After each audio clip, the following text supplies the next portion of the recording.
Welcome back to the Daily Drum on WHUR and Sirius XM Channel 141. This is the Insight segment. I'm Harold Fisher. Tonight, we take a look at the future of journalism through the lens of race, credibility, and the First Amendment as diversity, equity, and inclusion efforts are being dismantled and journalists are increasingly labeled fake news. Questions are growing about who gets to tell our stories and who is trusted to tell them. For more than 40 years, the Washington Association of Black Journalists Urban Journalism Workshop has trained young reporters not as public relations exercises, but as a response to longstanding barriers in the industry. We are taking a look at the program and why it is still very much needed 4 decades later. Of course, we will also share details on why they are looking for a few more journalists to put in the pipeline. My guests are Phil Lewis, president of the Washington Association of Black Journalists, Denise Douglas, Urban Journalism Workshop co-coordinator, and Sheridan Lee, former Urban Journalism Workshop participant and a freshman at Syracuse University. Thank you all so much for joining the conversation. I really appreciate your time. Yeah, thank you. Absolutely. Thank you. Sure thing. Let me first start talking about this program. And Denise, I think as one of the more seasoned people in this particular conversation, I think you can perhaps first address this best. This program has existed for 40 years. What does this longevity reveal about perhaps the barriers Black journalists are still facing in entering the industry? That's such a great question. I think, and first off, start out by letting you know that George Curry, who was a champion for diversity and a champion for the Black press, started this program 40 years ago because he had the foresight in knowing that we would need to constantly have a pipeline of solid journalists going into the industry. But the longevity of the program, I think, says a lot. It says that we need to continue to fight. And in addition to that, I think it says that we're successful in what we're doing because we have so many young people who come back and they also teach. And we have so many success stories like Sheridan Lee. We have journalists throughout the DC area as well and across the country. So I think it's, twofold, threefold, says a lot of things that we need to continue to fight, as well as the fact that, we're doing our work and our due diligence in preparing the next generation. Let me ask you in a follow-up, Denise, you have a background in television, as do I, a long time ago in a galaxy far, far away. So what has been your experience as it relates to the fight for access, for representation in newsrooms? How do you believe it has changed, or perhaps not changed over the past, say, 40 years? It's always a struggle, I think, as African Americans, as people of color in general. I think the propensity is for news directors who tend to be mostly Caucasian to hire people who look like them. That's exactly why we need programs like this one and other programs that ensure that there's a diversity and that we're constantly putting good candidates in front of news directors. In fact, with this program, we take our students to newsrooms and expose them to the newsrooms. But then again, we allow news directors to see this pool of candidates. And so it's always going to be a challenge, I think. I don't think that that will change anytime soon. But at the same time, it takes people like me, it takes people like Phil, and it takes young journalists like Sheridan to ensure that we keep pushing and fighting that whatever barriers there are in the newsroom, that we break them down and that we bring other people in with us when we do. So not only us, but others who are getting in, it's important for them to keep their hand out and pull other people up. Phil, what has been your experience as a professional journalist when you observe how Black journalists are treated, or what kind of conversations, if any, are you hearing in your newsroom about the role, the responsibility of Black journalists? Yeah, well, luckily I'm in a newsroom that does understand the value of. It's why I've been at HuffPost for so long, especially as other newsrooms across the country have decided to capitulate and move our voices from their newsrooms. And so programs like the Urban Journalism Workshop are are just as important now as it ever was.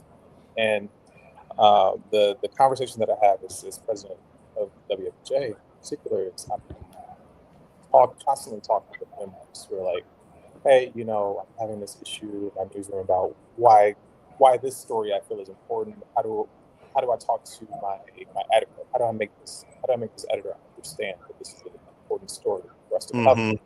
Or, how do I navigate, how do I navigate the newsroom and the environment that we're currently in as a Black journalist? These are conversations that I'm constantly having. And so when we're able to kind of give young journalists like Sheridan the tools to be able to deal with that sort of thing, it shows why our organization still matters, why WWJ still matters, and why a program like UJW has existed for 40 years. Sheridan, the question that I have for you is, why do you want to do this? I mean, why not, why not go to law school? Why not go to med school?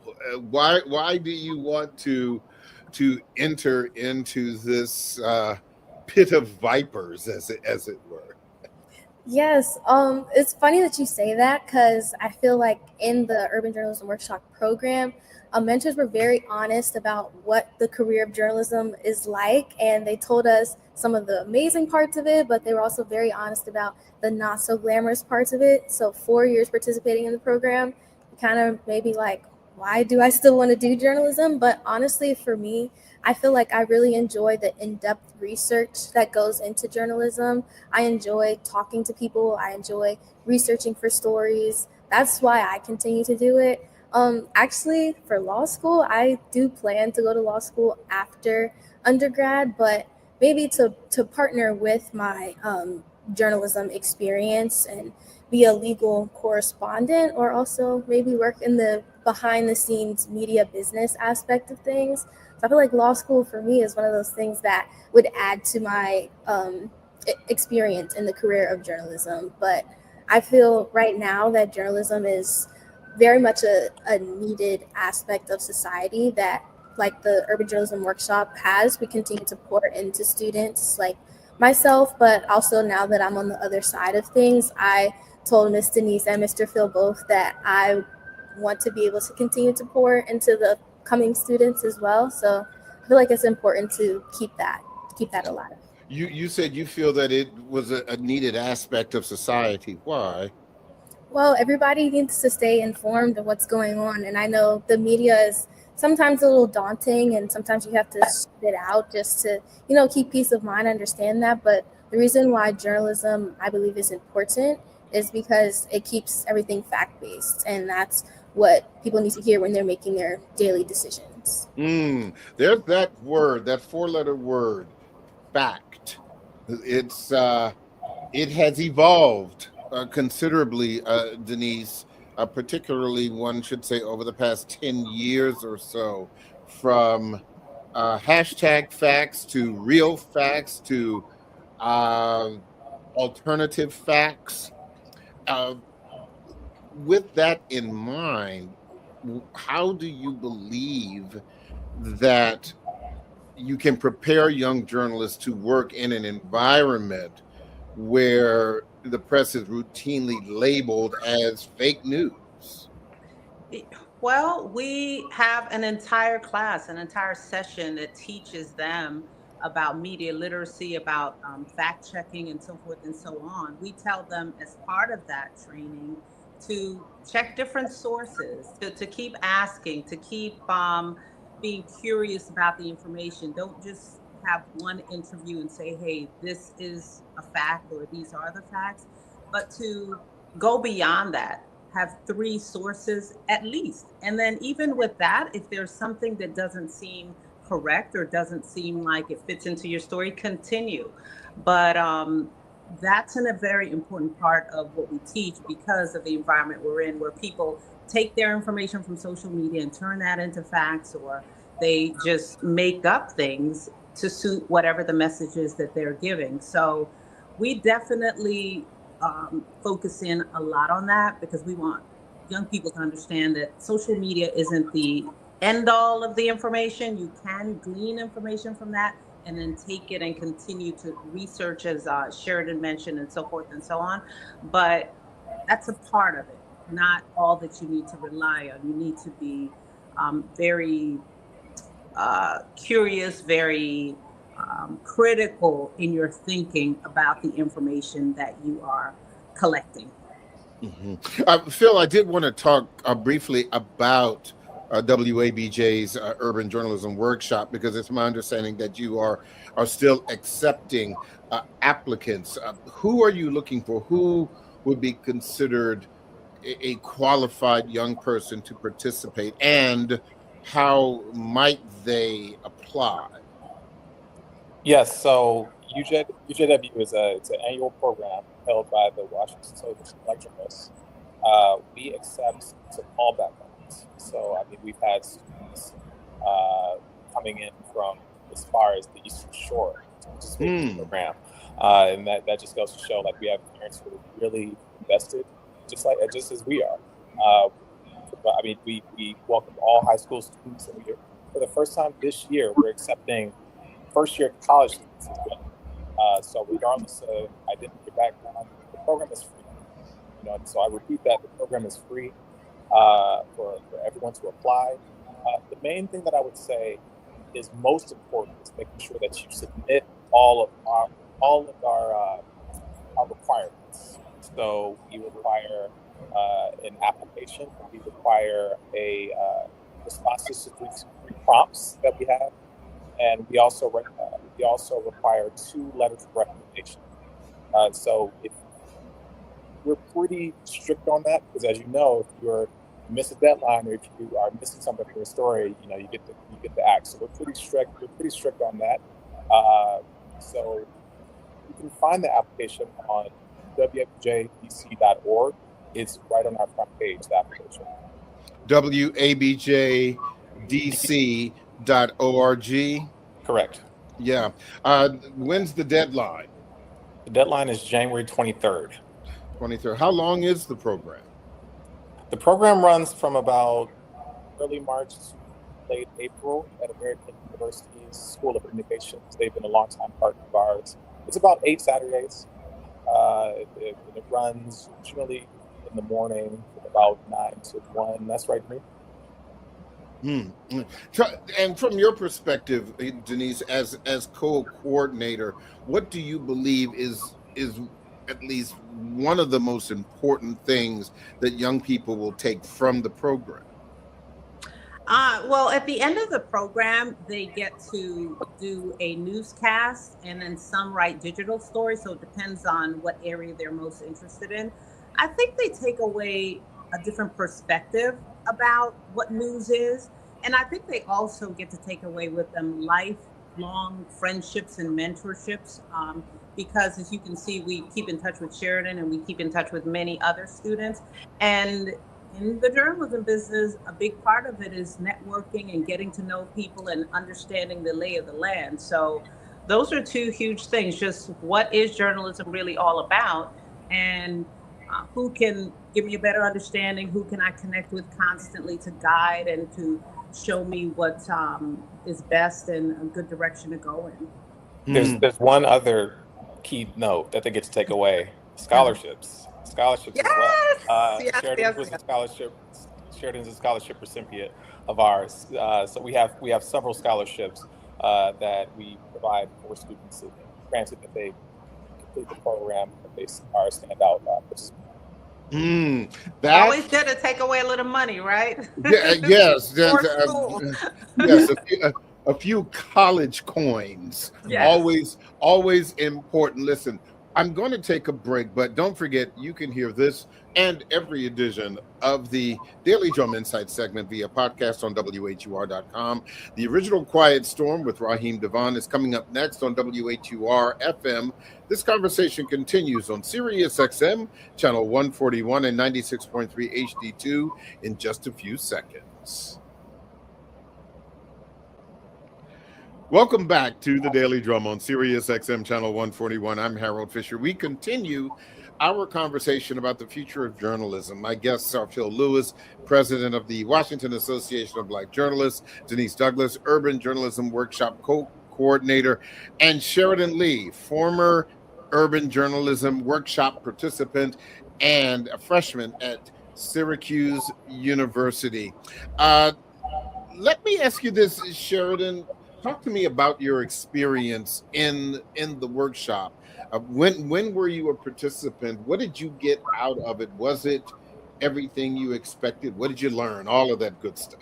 Okay, yes. So actually, I was in the urban journalism workshop starting my freshman year of high school. My media arts teacher at Frederick Douglass High School, Ms. Patrice Lawrence, she got an email about the urban journalism workshop. She sent it to me. I applied and was fortunate enough to get accepted, and I loved it so much that I went back my sophomore year, junior year, and finished out my senior year of high school as a participant in the urban journalism workshop. There was just so much to learn every year, and I feel like going into my sophomore year, that was one of my concerns. I was like, oh, is it going to be the same stuff? But no, each time it was something different. I learned something new each time. I came out with a new connection.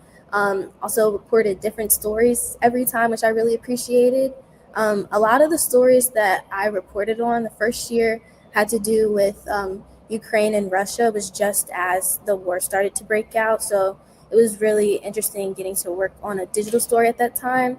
Then the next 2 years of the program, I did broadcast stories. And I feel like now that's what I'm majoring in at Syracuse is broadcast journalism and political science. So I definitely give the Washington Association of Black Journalists and the Urban Journalism Workshop huge credit for, just really giving me the platform to figure out what I want to do in journalism and giving me the resources and the network and just the knowledge to kind of be where I am right now as a freshman in Syracuse. So. How's your Russian? I'm sorry, what was that? How's your Russian? Not very good at all. Not very good, yeah. And the reason I ask that is because as a young Black woman, and then thinking about, even from a distance, covering the war in Ukraine, I would imagine that there just aren't a great many Black cultural resources when you're talking about that particular conflict. As a young Black woman, what do you believe you bring to covering issues that are outside of your culture? Yes, that's a great question. I believe that first as a journalist, I have to be fact-based, and that I believe is what the first part of my job is. As my job is to be fact-based. But I also believe that I would bring a sense of this is from a minority perspective to shine light on some other issues that other privileged places may not fully understand. So just being able to bring that to light on a broadcasting stage, I think is really important. Mm-hmm. And I think the same question for you, Denise, because certainly you are more in the public relations side, but you've had a significant career as a television journalist. Do you believe, or has your experience been one of concern about your safety while covering things? Certainly, that has become a particularly concerning issue in the modern age? I think as journalists, we're always concerned simply because we go into places that we aren't always welcome. I think nowadays it's a little bit more dicey. When I was reporting, like in Florida, and I was reporting in Pennsylvania, reporting in Washington State, never had any true fear for my life. But to the part of your question as to what I brought to the table as an African American, um, especially in a state like Washington State where there aren't a lot of us, I always tried to highlight the minority side of things in a story. Also, as Sheridan mentioned when she was reporting, and then a little known fact about me, I'm also Afro Latina, and so it is always important to me when I can to highlight things having to do with the Hispanic community. Washington State, there were lots of Hispanics at that time. So any story that would further their experiences and things of that nature would be something that I would pick up on, just because a lot of times if you don't have the representation of somebody like me who's Afro-Latina or African-American as well, to say, hey, this is a good story, let's pursue this, that story wouldn't be told. So I embrace who I am, every side of me, and I think all other journalists of color do as well. And we always try to find that nugget that will make our community, think and thrive and be critical thinkers. What about you, Phil? Uh, what are your concerns about your own safety, even as you conduct your job as a journalist, outside of the office? Yeah, well, journalism has changed so much in the last 10 years, right? And so my career in particular has always been a whirlwind, because I started my career in journalism in the middle of the Trump campaign, the first go round.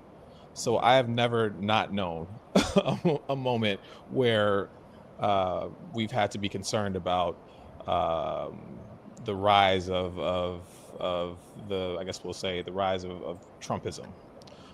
So it's something that I've always been around in an environment where it was normal for people to be like, okay, here's how you cover a protest. Here's how you cover dealing with figures in MAGA who don't want to speak with you or who could also be violent toward you.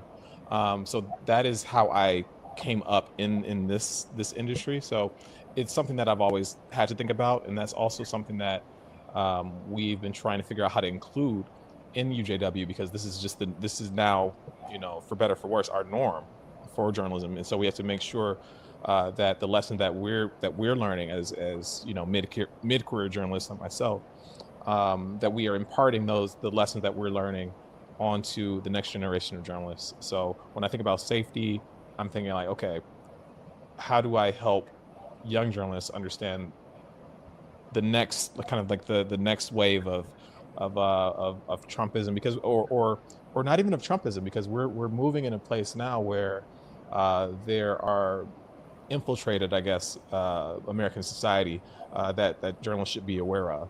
So those are some of the things that we're thinking about, and how do we include that into the UJW program is something that we should be thinking about.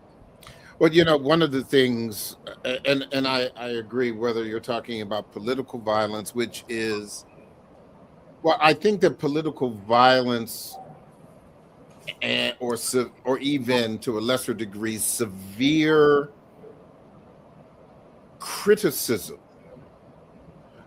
of journalists has always been around.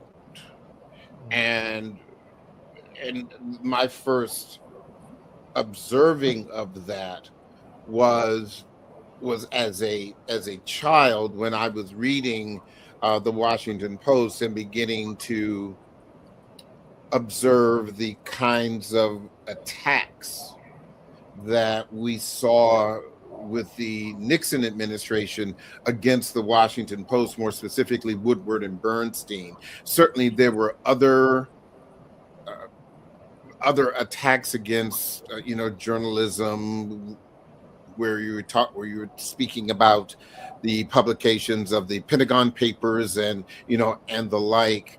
But I would say, at least in my lifetime, that was probably the biggest, most well-known attack against journalists in modern times. But I would say, and I think Denise might be able to relate to this. Denise was in Jacksonville, correct? Yes, Yeah, Jacksonville. Jacksonville, Florida, Northeast Florida. I was in Tallahassee, Florida. Not so much Tallahassee, not so much problematic, but I also worked in Alabama, where my beat was rural, and we're talking rural deep south.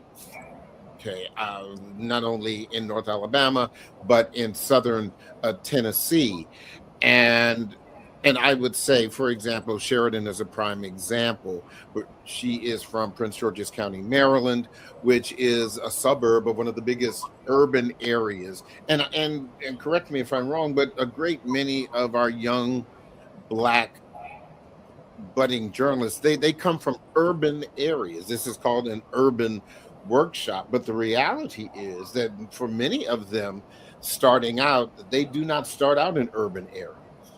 Sometimes they start out in rural communities where the big news may be the county fair. Okay. And while the county fair may not necessarily be a dangerous, place, but then other times, I mean, let me say, yeah, we did have an earthquake here in DC a while back, but other than strong storms, we don't really have a lot of tornadoes. They have them in Alabama. They have them in the Midwest. We have some flooding, but we don't have the catastrophic flooding that you often see, for example, in the South or in the Midwest, and that's just weather. And so but then there are the other kinds of things, Denise, as Phil was talking about. Political violence, racial violence, people who don't like you because of the color of your skin, which is different. And I'd like you to talk about this, Denise, which is different from people who may be ignorant because their interaction with Black people is very, very limited. Denise, I was going to ask you to comment on that. Yeah, and interestingly, I think that the hope is that our young people would be prepared in some way. I mean, we do it to some degree in exposing them to different scenarios as part of the journalism workshop. But then I think that as families, it's important for them to have conversations that would also help prepare them for situations where they may not be welcomed. My first job in Washington State, I did report largely in a rural area, and I don't think, I was always welcome. But at the end of the day, I think my guiding light was the fact that I enjoyed what I did as a journalist, and I wanted to seek out those good stories. And then I had a support system as well, other journalists there in the area with me. I had my family to also fall back on and to have conversations with. Organizations like WABJ in this area also provide a support system for journalists. So it's not always comfortable, but I think when we take on this role as journalists, we have to prepare ourselves, and we have to be ready for just about anything, whether it's, being attacked for your skin color or being in the center of political violence. I think we know that that's always a threat depending on where we're reporting. And the best that I can say is to have that support system to help you. And then also hope that management is understanding and there to support you as well. Management, organization, depending on whatever organization you're with. But it's part of life. Even as a human being, we face racism and criticism and so forth. So just have to be ready Yeah, as and I strong.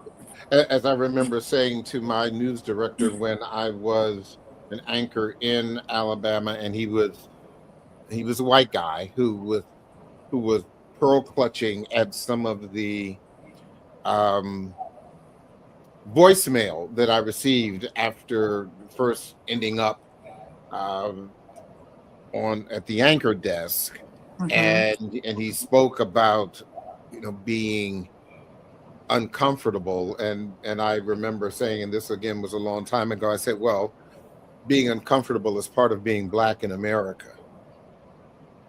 Yeah. So go ahead. Yeah, I never received any direct threats or any voicemails, any negative thing. But there would just be sometimes you might go on a story and people might not be as open to me as a person of color, or just other uncomfortable situations back then in the 90s when I was in Washington State. But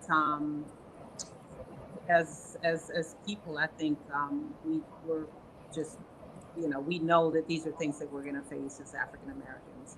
Yeah, and Washington State definitely different from Florida. Yeah, Yes. and now in the age of social media, I mean, you have you can be a person that's reporting in rural Arkansas, for example, and you push out your story on social media.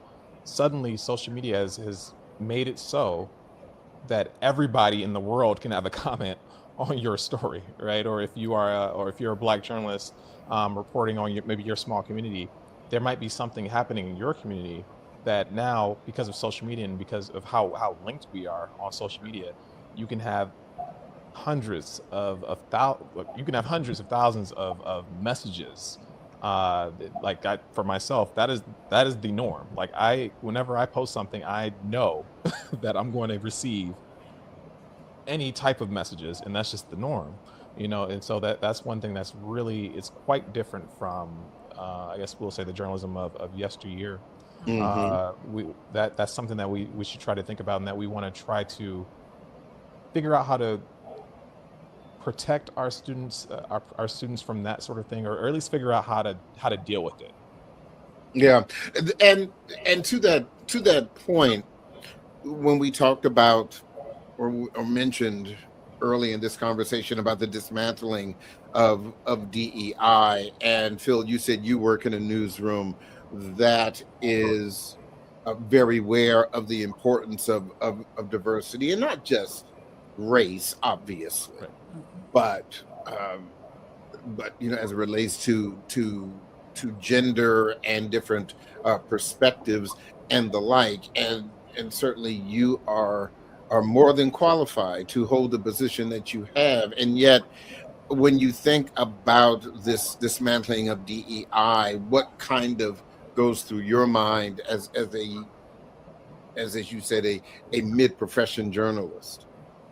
Well, I think it's important for people to understand that it is, when we talk about DEI, we are not just talking about race. We're talking about socioeconomic status. We're talking about gender, and you're not, you cannot have a full newsroom if everybody looks just one way or comes from a certain background, right? So if my entire newsroom graduated from Columbia University, no offense to anybody that went to Columbia, graduated from one of the top universities one of the top journalism universities in the country, there are stories that may be missed.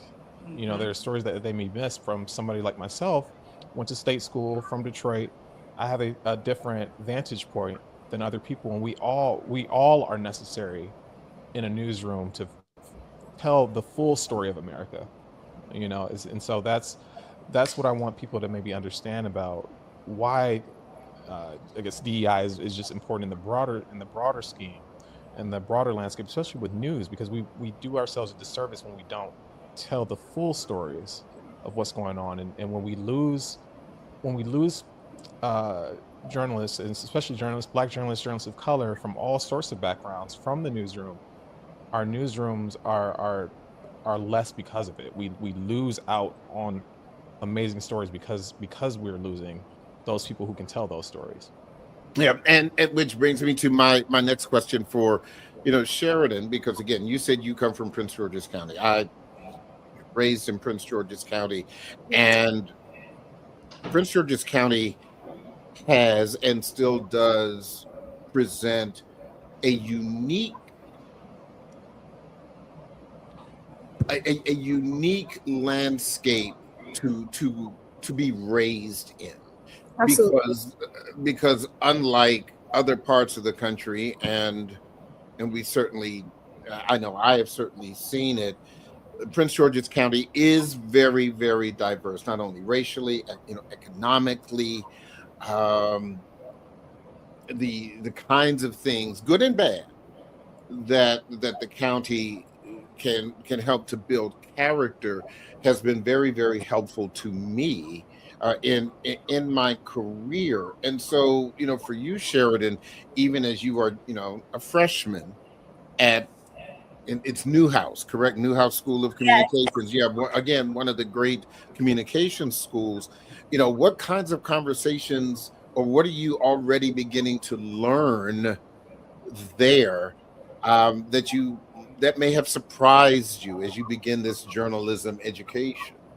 Yes, as you were saying, coming from Prince George's County, it is a very special, unique experience you cannot get anywhere else. I feel like I grew up seeing successful Black people, successful other minorities that just made me feel, confident enough that I can do what it is that I want to do in my life and in my career. So now coming to Syracuse University, where things look a little bit different in terms of not everybody looks as much like me. Not everybody comes from, the same type of socioeconomic background, but also people just come from different experiences. And I think now being my second day of my second semester, it's just interesting talking to different students about what it was like growing up from where they're from. And Syracuse has a very strong international population as well. So I feel like I'm confident enough to speak on my experience, but also I welcome and encourage discussion with other students to learn more